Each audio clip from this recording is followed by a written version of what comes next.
Hello, hello, and welcome back to Retrieving Sanity, your recovery-focused podcast with your host, Keegan. Today, we are figuring out how sorcery really works in the day-to-day and why it's so potent. We're going to find out how to turn your darkest trauma into your loudest laugh. Justin, why don't you catch us up on what you've been up to since the last time you were here? Because, I mean, I can only imagine how many waves you've created in the recovery world. Yeah, it's fun to see, it's fun to kind of see, a year ago this time, I was a complete online ghost, and I prided myself with that. I had deleted all forms of social media back in 2020 when everything got super toxic with all the politics and the COVID and all that stuff. And it was just destroying my world. It really was. So my solution was just to delete it all because I just wanted to be free of it. I didn't want it in any way, but it was like a horse wearing blinders. They put blinders on a horse because they run a better race. So those years were transformative and amazing, and we kind of talked about some of the things that happened during those years. But in the last it's the book has been about 9 months. It's been really fun to see. There would be kind of created a little bit of a buzz. I got back on social media begrudgingly. I have Instagram now, so that's one thing. I always forget to mention on podcasts and stuff. So it's a slow, I'm starting at nothing, so it's slowly climbing. But it's fun to kind of see that and interact with people and have them email me or contact me. That's fun, and kind of seeing all the podcasts pop up. Like, I can Google my name now and all this stuff comes up, whereas it was nothing. I mean, a year ago wasn't a thing, and I was happy about that. But it's fun to see because it's all good stuff, it's nothing but good stuff that's coming up, reviews of the book and things like that. And I submitted it for awards. They announced those in, I think, summer. It'd be fun to see, for specific awards. And I sent out, to publishers and literary agents this last week, because I hadn't done that because I didn't think anyone would listen to me, or you look me up online and if nothing comes up, they're gonna so I didn't even bother. So I self-published the book, and so now I have plans for another book and a series of books, kind of like a sorcerer's guide to.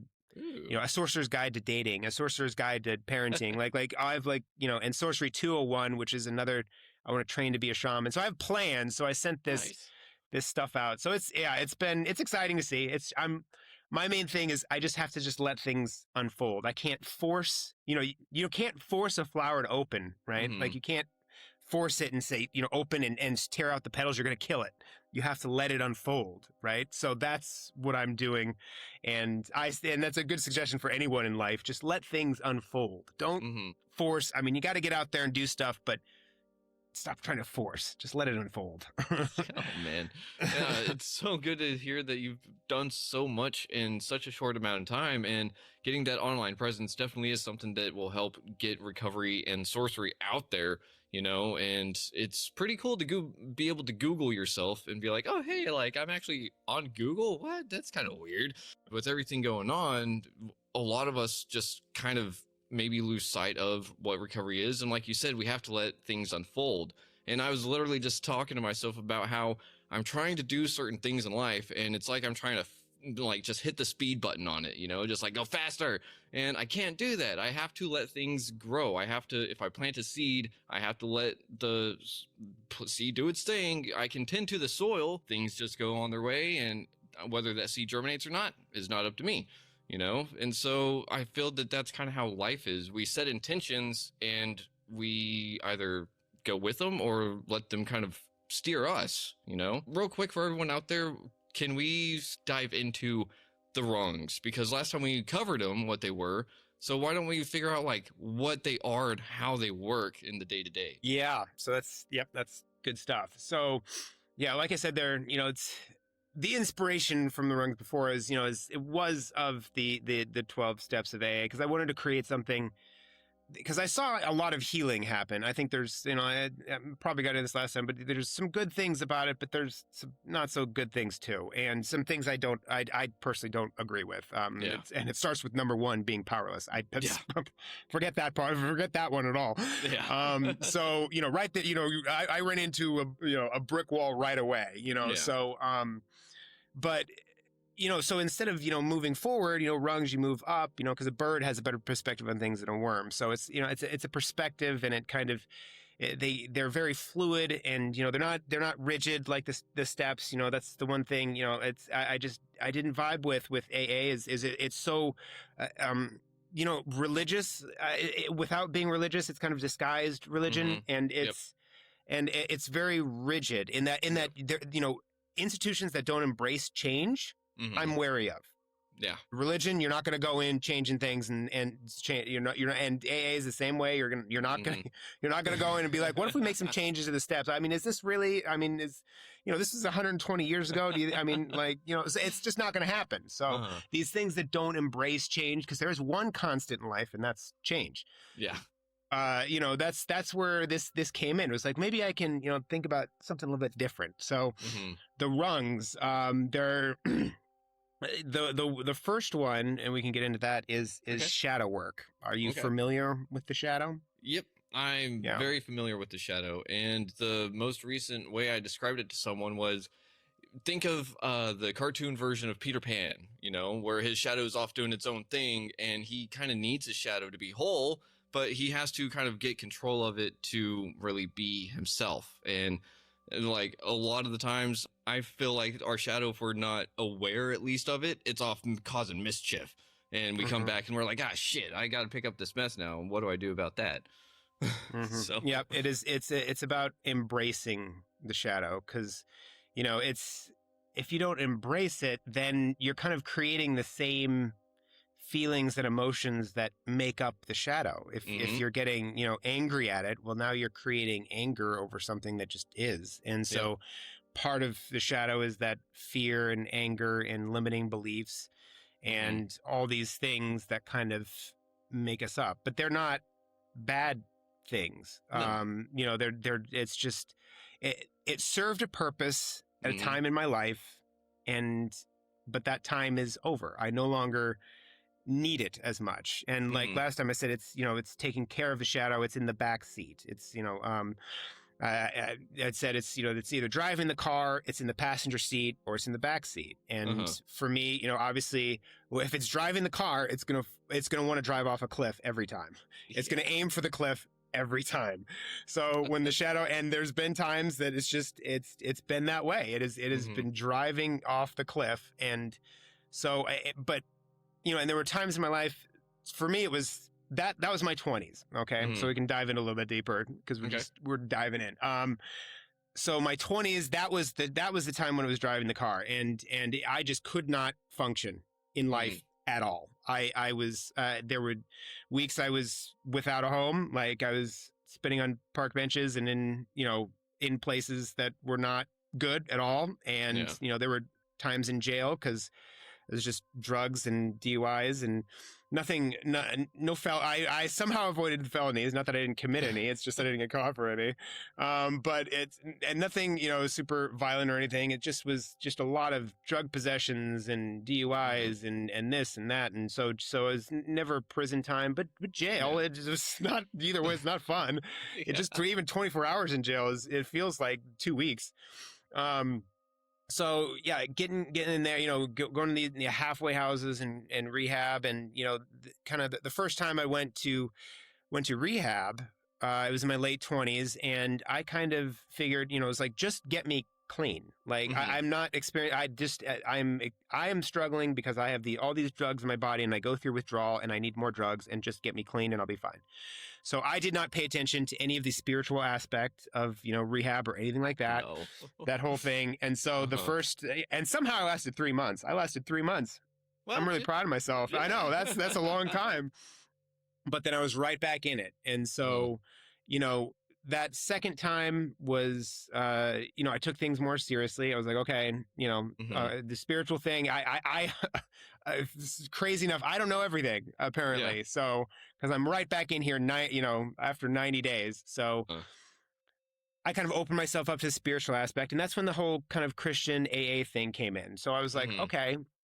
So at this point, I was open to this, and I was open to the spirit, and I was open to these things. So for me, and it worked, up until it didn't. So it was 5 or 6 years, but that's what I realized. The shadow, looking back, had switched to the passenger seat, because my life was nothing but mediocrity. But I thought it was great, because because I wasn't like on the street or like in jail, and it was like life was amazing. But looking back on it, I was extremely mediocre, and I was being kept down by these beliefs in religion and things like that, the Christian religion that kind of tells you, God is out there. I now believe that, it's not about letting God in, it's about letting God out, that we are all, creations, and we're all made up of the matter of God. Everything is just this one thing, everything, and it's, everything is atoms, everything. So like, there's all this kind of stuff came to me later in life, and these beliefs. But while my shadow was in the passenger seat, it was really limiting, because it was like talking to me, someone in the passenger seat is still pretty involved in the conversation, like they're talking to you, and so you're listening to things, and so it really kept me at a mediocre life. I was struggling with relationships, couldn't hold down a relationship. I was in my job, I was very mediocre. I was not trying to be anything special. Just, I'll show up, you give me a paycheck, I'm leaving. Like it was just a really mediocre life. And so that's when I kind of realized, after, and that's when things started to twist with the whole religion thing, is my mother got terminally ill. And that's, of course, traumatizing and sad. And so the year she was dying, her body was dwindling away, her mind, dementia. It's, very hard to have someone go through that. But what really screwed with me was the programming my Christian bullshit religion was giving me, that she was going to hell. She never went to church. She never, is nothing. She never, she had her issues. It was a tough upbringing with her, because she was a very devoid of emotion, essentially. Didn't understand the concept of love, didn't say it, didn't hug me a lot. And but she was a kind person. She internalized everything, and she didn't ever abuse me. She would kind of go into her room and shut the door. And so she'd kind of these depressive, episodes, and she had her own issues. But the fact that someone was telling me that she's, eternally damned, and that really screwed with me. And the whole year, as just so, the trauma was 10 times worse, because here I'm thinking she's damned. She's going to hell. Like, and no pastor, I'd sit down with him and say, is she going to hell? And they said, well, maybe you can turn her before she dies. So they wouldn't tell me she is, but they wouldn't tell me she wasn't either. So it was like this real bullshit. Yeah. So after she passed, I just decided to stop believing that crap. I just decided, it was just like, that's not true at all. I don't think any of that's true. I think that's been programmed, and I think it's for, a fear control thing to keep people coming back and opening their wallets. And I don't think, I think there's, I believe in the multi-dimensions, and there is a dimension of negativity, because negativity is real, but I don't think people go there. Because I think we're all split in one consciousness. I think we get tries again. If you didn't learn your lesson this time, you get another try. So I don't believe in this internal damnation crap.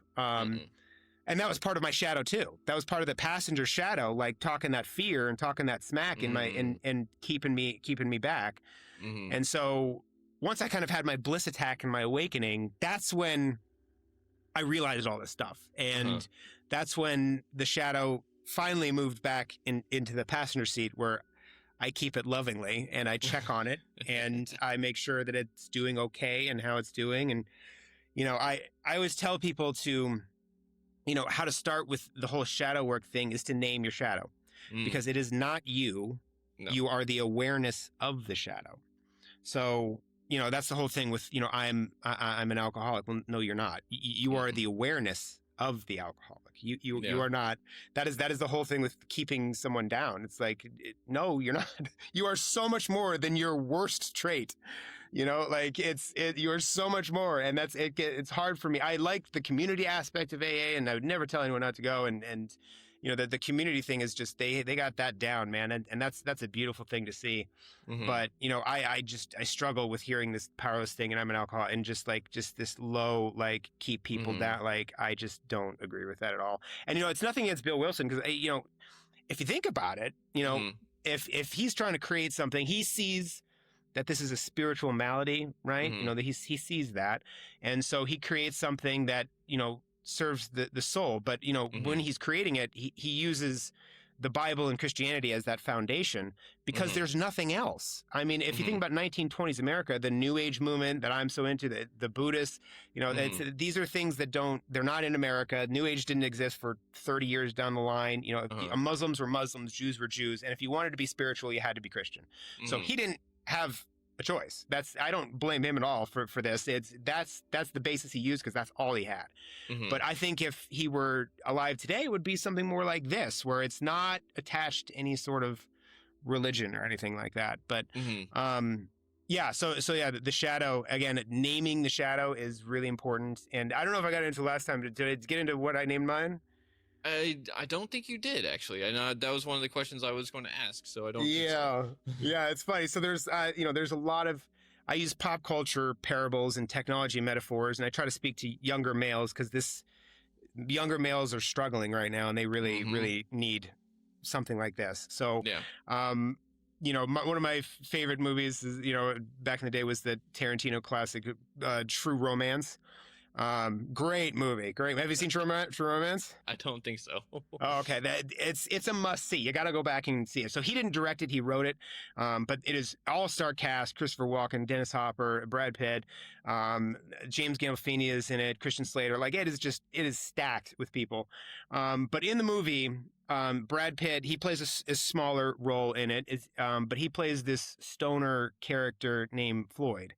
And in the movie, he's just a couch dweller. Like he doesn't, the main character, the more central character, he pays the rent, and but he lets Floyd stay on his couch because he loves him like a brother and he won't kick him Mhm. out. But Floyd Mm. doesn't pay rent. He doesn't do chores. He sits on the couch and smokes weed all day. And that's all he does.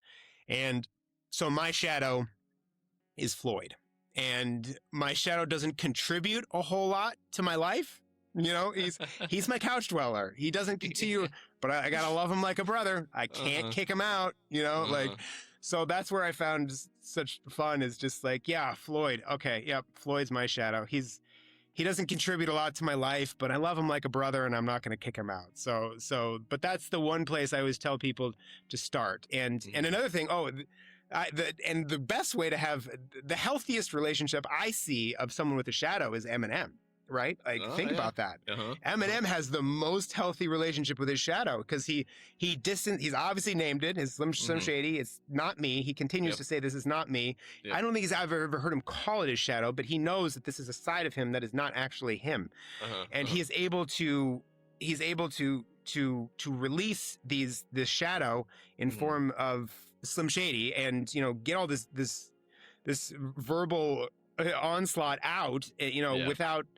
And so he's able to just deal with his shadow, and not everyone is a rapper or a singer, but he deals with it in the way he knows how to deal with it. And Mhm. obviously he's been through hell when he was Mhm. younger, growing up in the trailer parks and the abuse and just the horrible things he's been through. So Mhm. he has this nasty shadow, and Yep.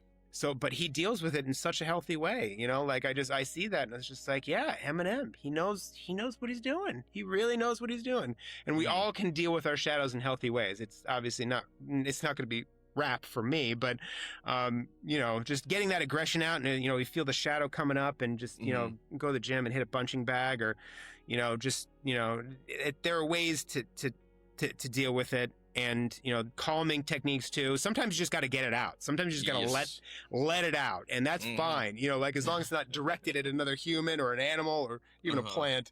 Let's just avoid anything living. But sometimes you just got and go for that. But other Uh-huh. times, you can just use grounding techniques and come back down. It's just, you'll know the situation when it comes up. But there are healthy ways to deal with your shadow, and he's got the healthiest one, I think.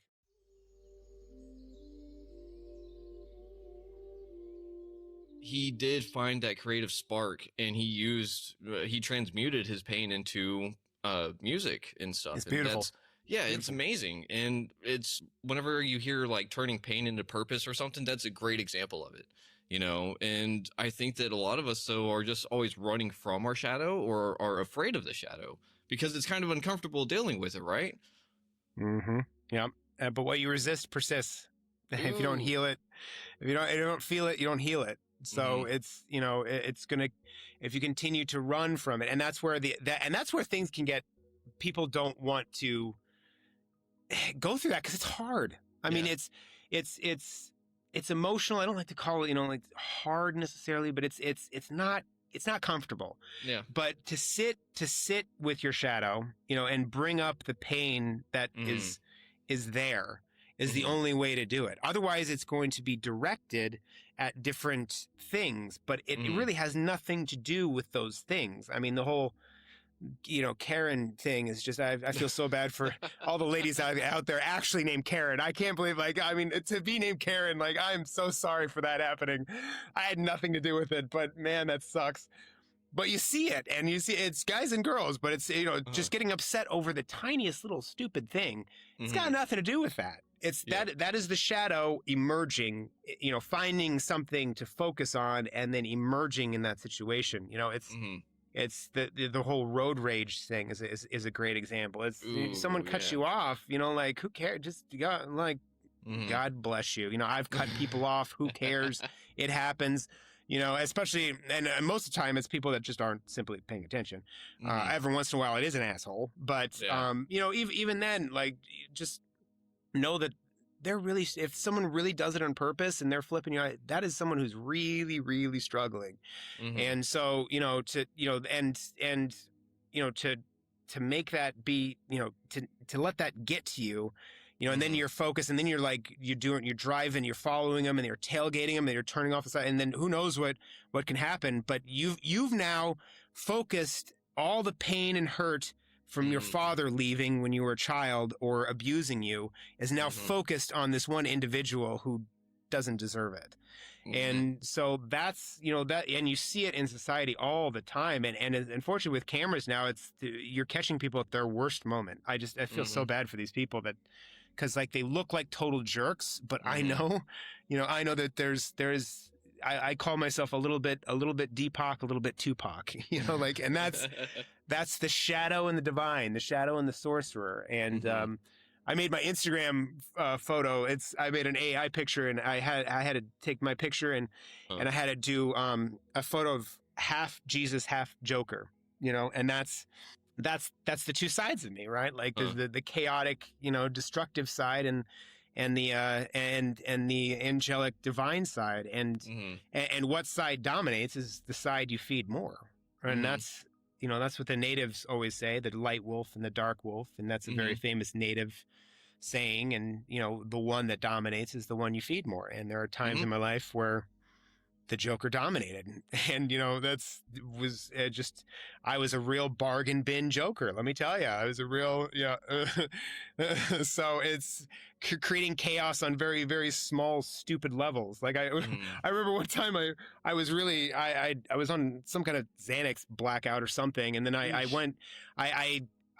woke up in my apartment one day, and I found this big, large, two-fold sign outside of my apartment that said, book sale, all books $1.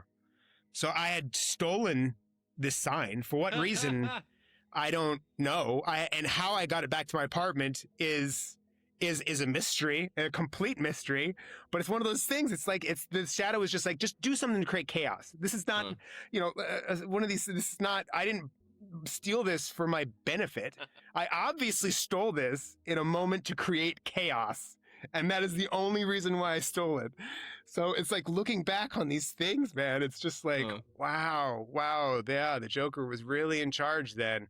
Like I said, definitely dollar store Joker. Definitely dollar store Joker. Not on his level of things. It was real, stupid little things like that. Dollar store Joker style. But it was still the same mindset of just wanting to create chaos and just wanting to piss someone off. Someone's going to wake up and be like, where the fuck is my sign? Why did I do that? And why did I bring it all the way home? It's just, I'm grateful to be sober. I can tell you that. That's for sure. But that is the shadow. That is the shadow driving the car, and it is going to drive it off that cliff. Yep. Thank you for sharing that, because that's a great story. And I've had my own run-in with Xanax, and there's many days of waking up and you're just like, what the? Oh shit, it's March. What happened to February? you Yeah. know?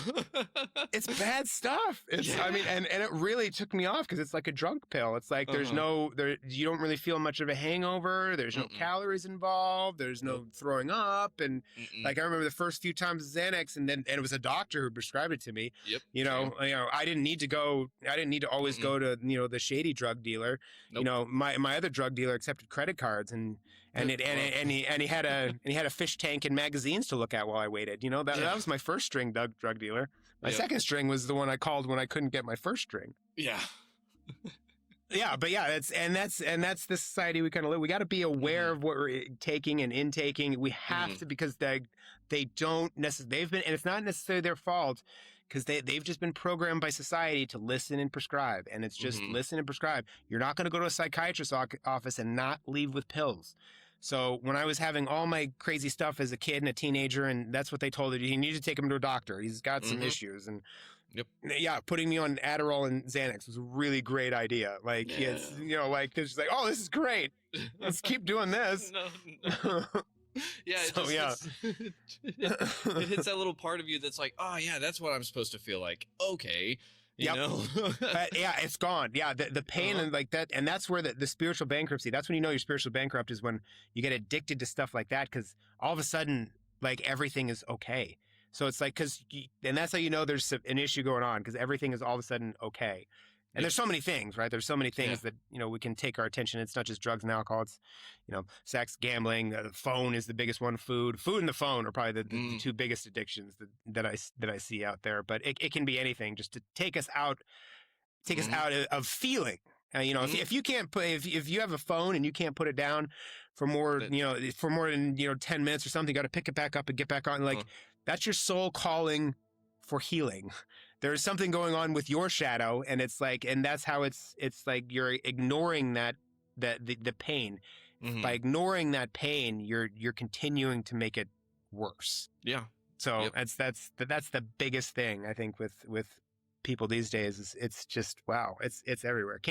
I see people, it's not just girls either, guys that can't get through like a set of leg extensions without like checking Instagram or something, and it's just, oh man, it's sad. It's just sad. It's just like, you just put it down, let it go.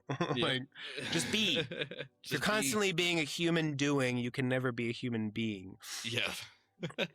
And I love that, because it's one of those things that I forget who said it, but they were talking about embrace the bored, just embrace it sometimes, because we don't need to be go, go, go, go, go.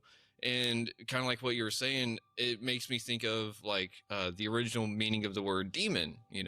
It wasn't a bad thing. It was a guiding spirit. Whenever I stop and listen to Shadow or try to figure myself out, if I'm listening to it, it kind of will inform me of what the pain is that I'm operating from, and that's a hard thing, because I mean, whenever we're adults, whenever we're growing up and stuff, we like to think that, oh, we're mature, we know what the fuck's going on in the world.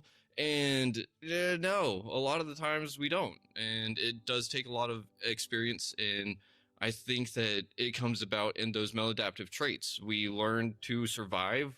And then after a point, it doesn't serve us anymore, like you said. And we need to figure out, when is that point where it stopped serving us, and what can we do to replace that or change it a little bit, and it's those small steps. Is that kind of the work that you do with your shadow, is just changing the small things, like one step at a time?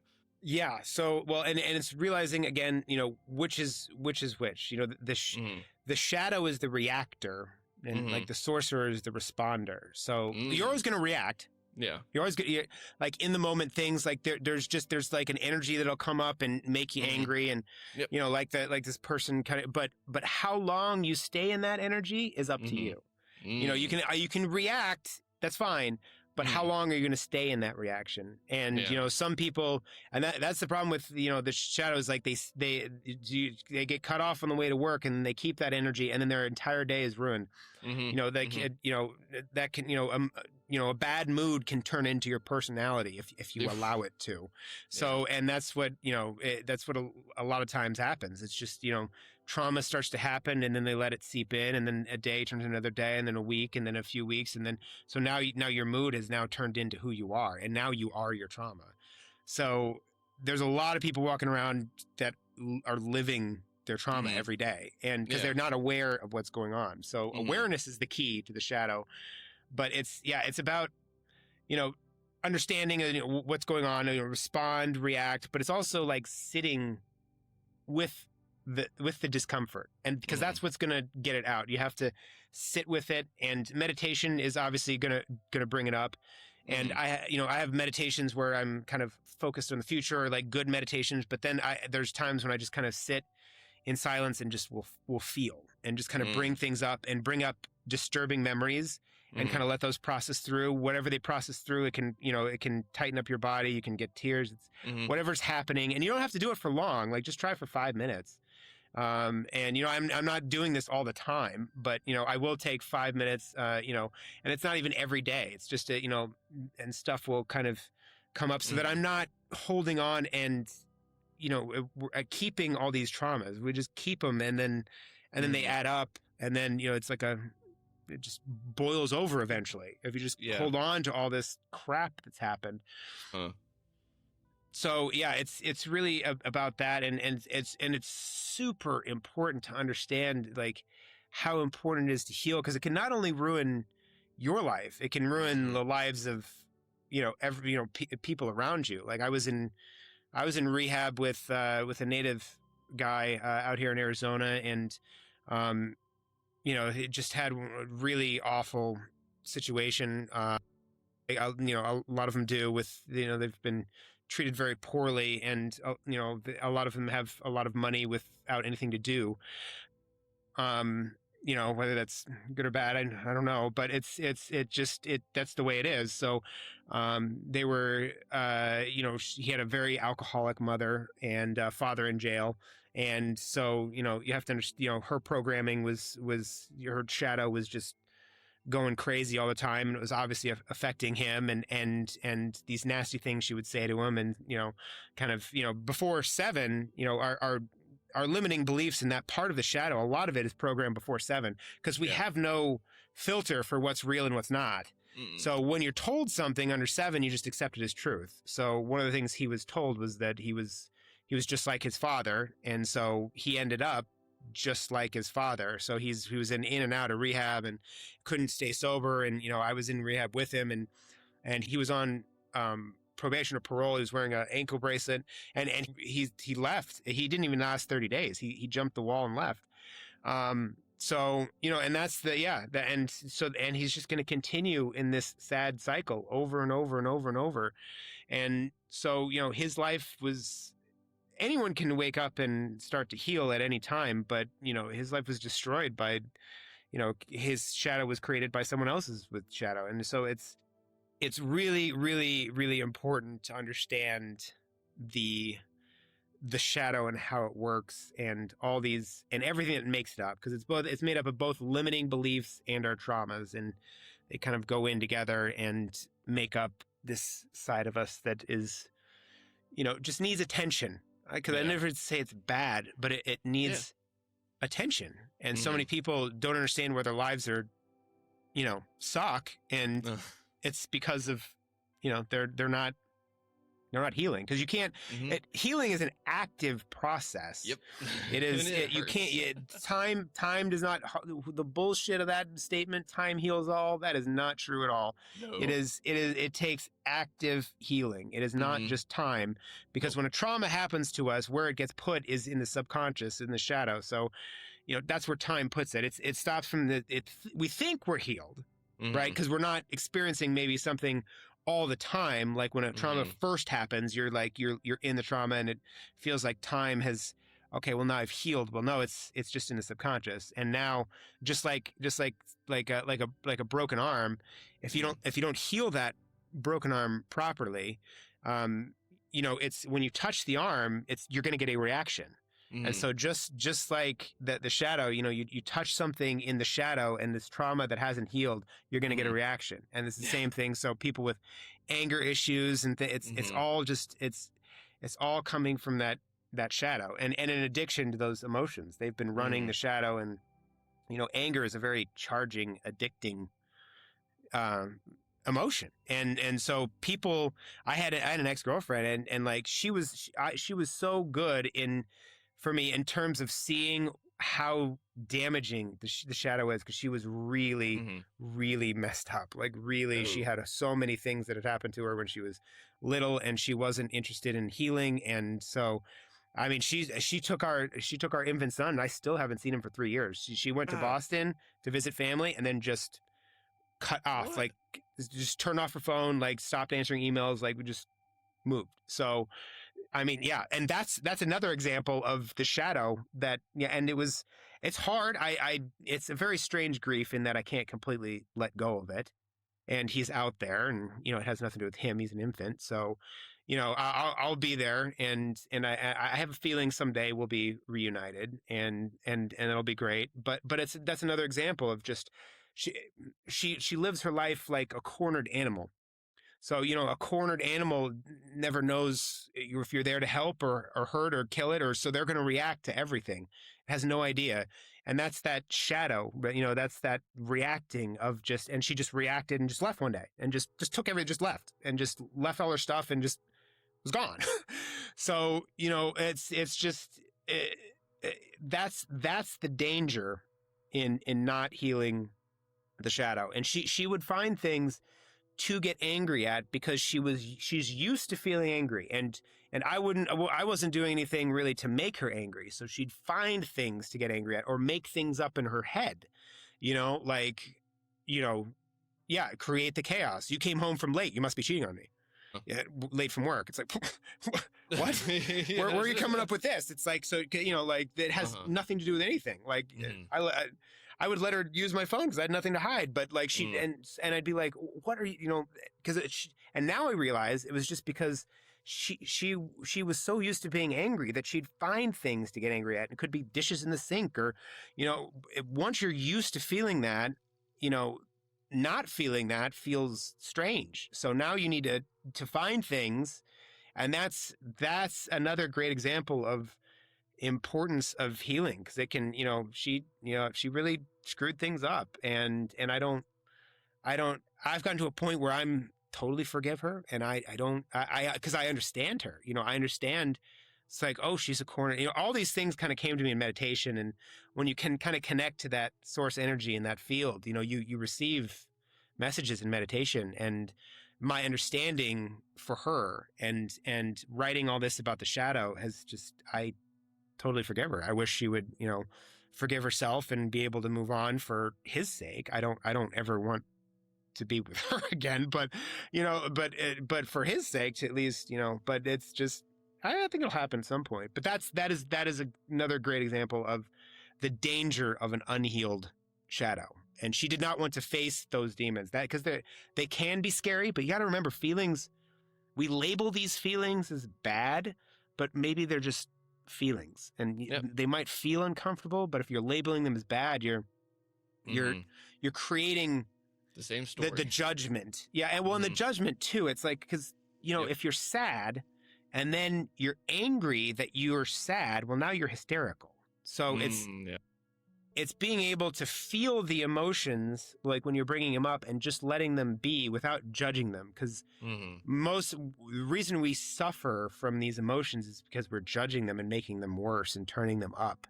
If we find a way, like, to just see the thoughts and feelings and just let them pass, then we're dealing with things in a healthier way. Yeah, I think that's where transmutation really comes into play, And I'm really sorry to hear about that, because, damn, that is a shitty situation. But I'm just glad that you've been able to work on the forgiveness aspect, because it's crucial to healing, because it's kind of like holding on to a hot coal and expecting someone else to get burned with it. And it just doesn't work that way. And I think anger is a really predominant feeling whenever it comes to being hurt, because this is more personal experience, I suppose, but anger gives me a sense of control, And so it's like, whenever someone's hurt, they want to control that situation and create the chaos. Gives them a reason to have a situation that is now under what they created, instead of trying to respond to something else.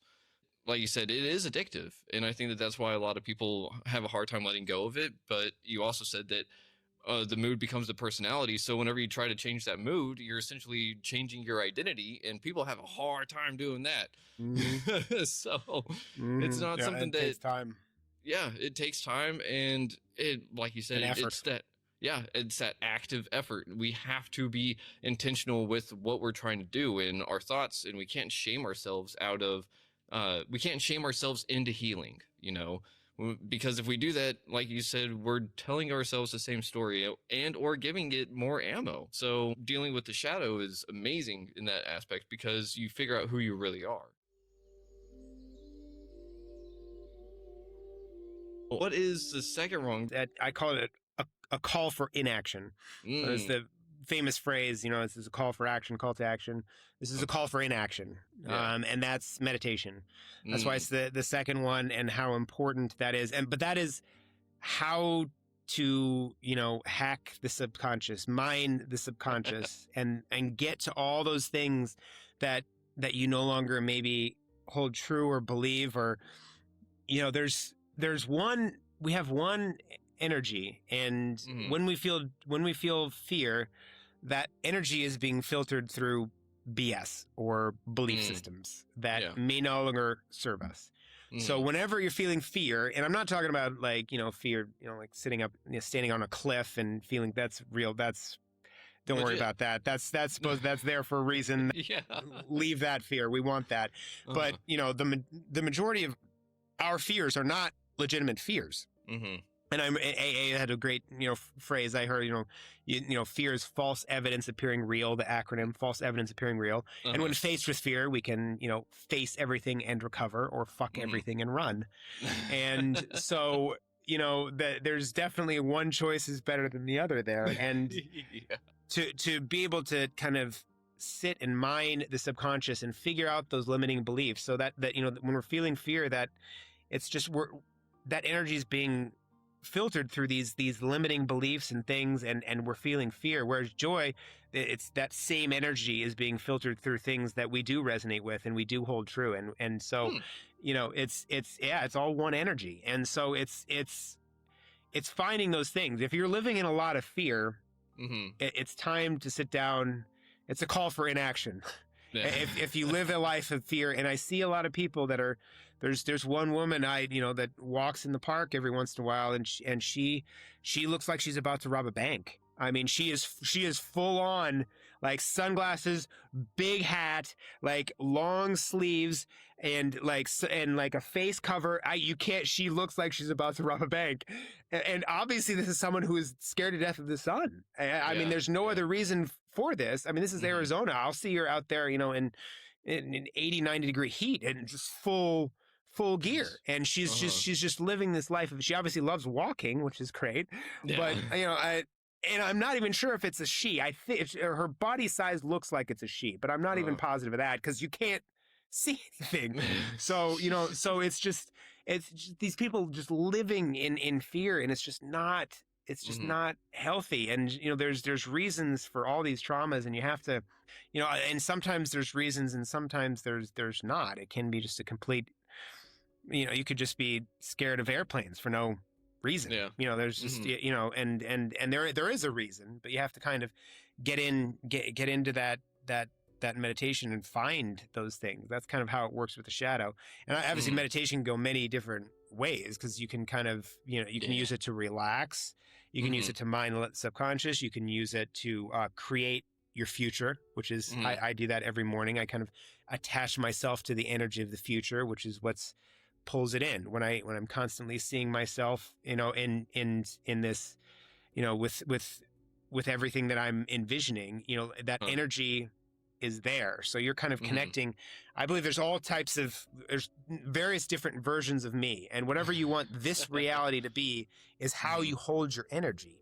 And so, Mm-hmm. because not only are you going to act, they always say act as if, like with the, act as if you are that person. Well, if you feel as if, there's no acting needed. Ooh, yeah. So it's like, it's feeling that. So you're calling it in. So you're in meditation with the future aspect of it, you're creating a beacon to the universe, right? So if you're in a ship and it's going down, the first thing you do is put on that beacon. I'm in I'm in trouble with stress that I need, so, but it's going to take time. If you're way out there for the Coast Guard to get a helicopter or whatever out to you, it can take hours or whatever. It could take a day. Who knows, how long that's going to take. But if your beacon goes down while, the helicopter's halfway there, they're not going to find you. They've lost the signal, and now they have no idea where you are. So the thing with the whole, calling it in and the law of attraction and meditation in terms of creating your future, that's how it's working. You have to constantly keep your beacon going. It's like, well, it's not happening. This isn't working. Well, and now it's not going to work because your beacon is now shut down, and now it can't find you. So and creating those feelings of who you want to be is also, you're going to act like that person. You're going to make decisions and choices as if you were that person, which is also pulling in what you want.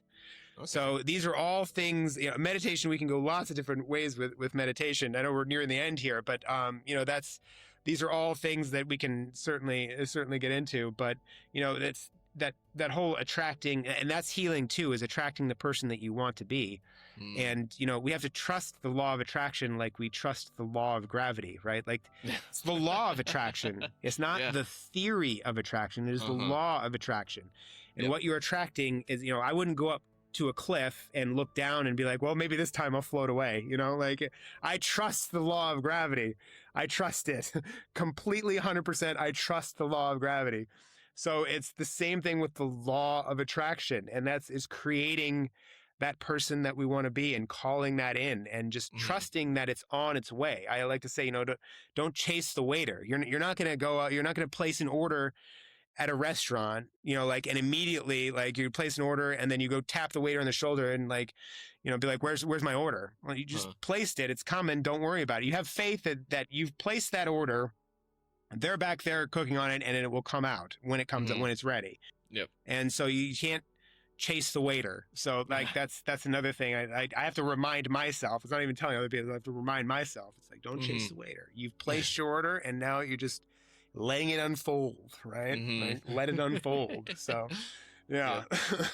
Yeah, I love that. And I think it'd also be kind of important to, say respect the waiter too, because they can definitely tell the kitchen staff to do stuff to your food that you don't want happening. Yeah.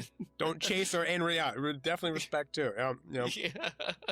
And I mean, it's that whole technology is helping us not embrace the wait. It's all about I hit refresh on this page and that website better be loaded in half a second nowadays. I remember whenever the internet first came about and it was widespread, it was I would go to any MySpace and it'd be like, all right, I'm going to go do some chores while it loads, and then come back and then all right, cool. We are of the same age. That is for sure. Yeah.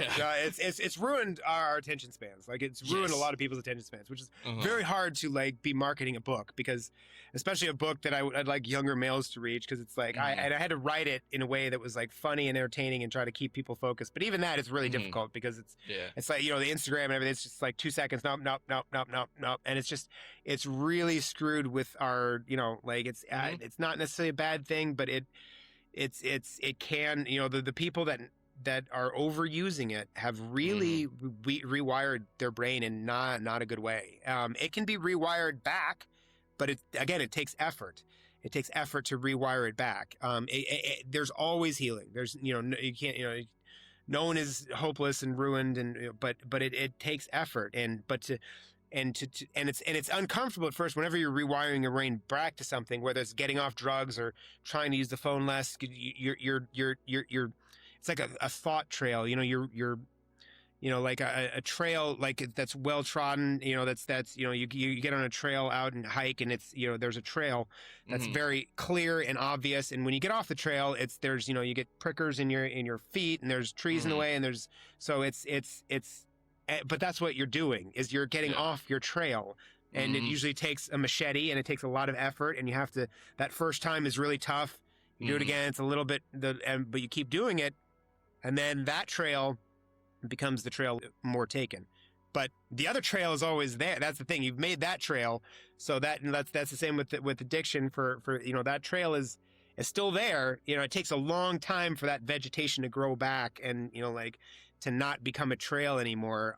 But it becomes easier, when the fork is in the road to take the, once you create that other trail, you can easily follow. That's what I didn't like about the whole powerless thing is that's just not true. Like you Nope. come to a point, you've relapsed. Okay, well, you have the power. You've created, if you've gotten sober, you've created a new thought trail. You've created a new trail and rewired your brain. But that old trail is there. And when you relapse, you're at a fork in the road. You are not powerless. You can choose which road to continue to go down because you've created a new one, and it gets easier. It's kind of hard for a little bit, but then you're like, oh, okay, this is this. I remember doing that. I remember being sober. This is good, and everything comes back relatively quickly. Other than the first time getting it, it takes a lot of effort, and it's like, God, this stuff. But once it's there, and you face a relapse, well, that's still there, and like it's gonna suck for about a week or so. Like getting off. If you've been drinking for 3 or 4 weeks, and you've been drinking straight. Well, that first week is not fun, but that trail is there, and then it's like, okay, all right, now it's so you're never powerless. I just totally disagree with that. Yeah. Thank you for reiterating that, because I 100% agree with you. That is one thing I really dislike about AA's 12 steps, is because in my whole recovery journey, I've come to find out that I have a lot more power than I ever thought I did, and so being powerless, I was still like, why is this feeding me the same shit that got me here in the first place? Real quick, where can people find you and your book? Yeah, so it's awakenthesorcerer.com. It's also on Amazon. You can order it on there. And if you don't like reading, I recorded it on audio, which is a lot of fun because I get to tell my own jokes and I do voices in it and I make it really fun. Because I know a lot of people, it's hard to sit down and read a book. So I totally get it. So it's on Amazon Audible. I think it's on Spotify too. It's on the website. But yeah, it's fun. Yeah. Yeah, audio and then the book and the Instagram. I always forget to mention it. Help me get my followers up. I'm just starting out. Like I have like, and I always forget to mention it. I forget back on, but it's sorcerer with a U _13. Okay. I'll be trying to get more active on there. It's hard because again, that's rewiring, right? I'm so used to not doing it that like I don't I forget that it's there.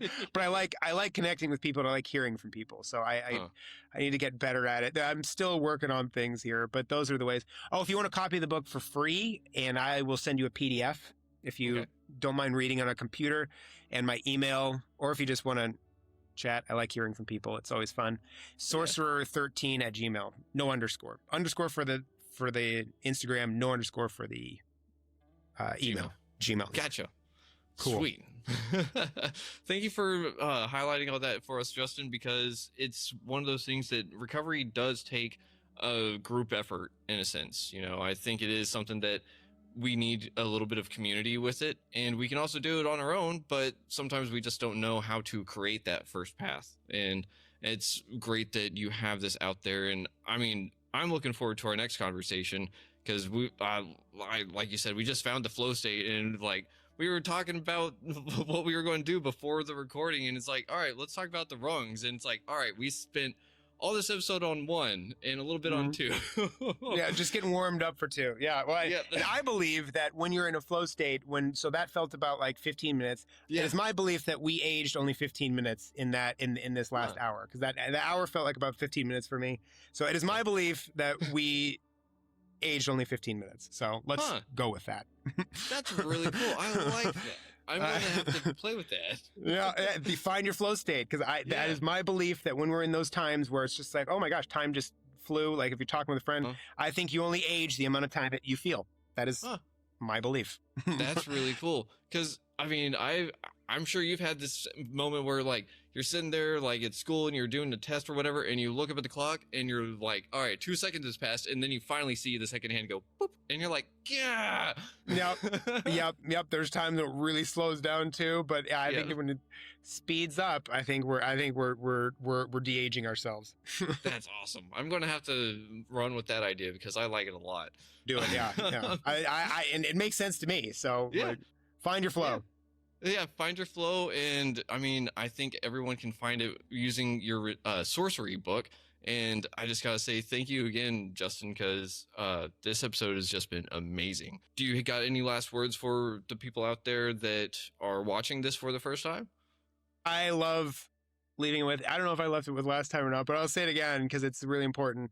So for people like me, living life as, let's say, live life like it's your last day, right? Well, for someone like me, my last day, if it's my last day on earth, the shadow is probably going to run amok. I will probably wake up. I won't do my yoga and meditation.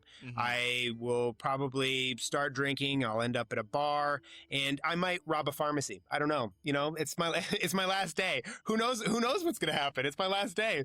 So I feel like that's terrible advice. If you start living life like it's your first day, now you are building something towards the future. You're building that towards the future, and that childlike wonderment of being your first day. I mean, imagine what that feels like if you just popped into the simulation as an adult, just boom, like what would you what would that be like if you just as an adult you just popped into the simulation? Like might happen, I don't know, but it's just think about what that would be like and the wonderment you'd have with the world. And curiosity is a first step towards healing. Get curious about both other people and the world. If you're curious about someone, they can't get to you. If you're, wow, this person is really pissing me off right now, what are they going through? And you start asking questions, it'll lessen what you're feeling. So get curious. First day, not last day. I love that. Oh man, get curious and act like it's your first day in the simulation. I'm going to have to use that for myself. No, it helps me a ton. So that's what I like to share with people. Yeah, thank you very much for that, Justin. And again, thank you for just writing the book and doing what you do to help bring recovery to everyone, and especially young men, because we definitely need it. Everyone out there, thank you for listening to Retrieving Sanity on WDJY 99.1 FM. And as always, try to love yourself, love others if you can, but you got to love yourself first. And we'll see y'all in the next episode. But if you're having a mental health crisis, you can call 988. And if you're in the LGBTQ plus community, you can dial the Trevor Project up in Canada. And if you don't feel like calling, you can always text 741-741. And just try to be your best version of your favorite version of yourself. There we go. And we'll see y'all in the next episode. Much love. Sean.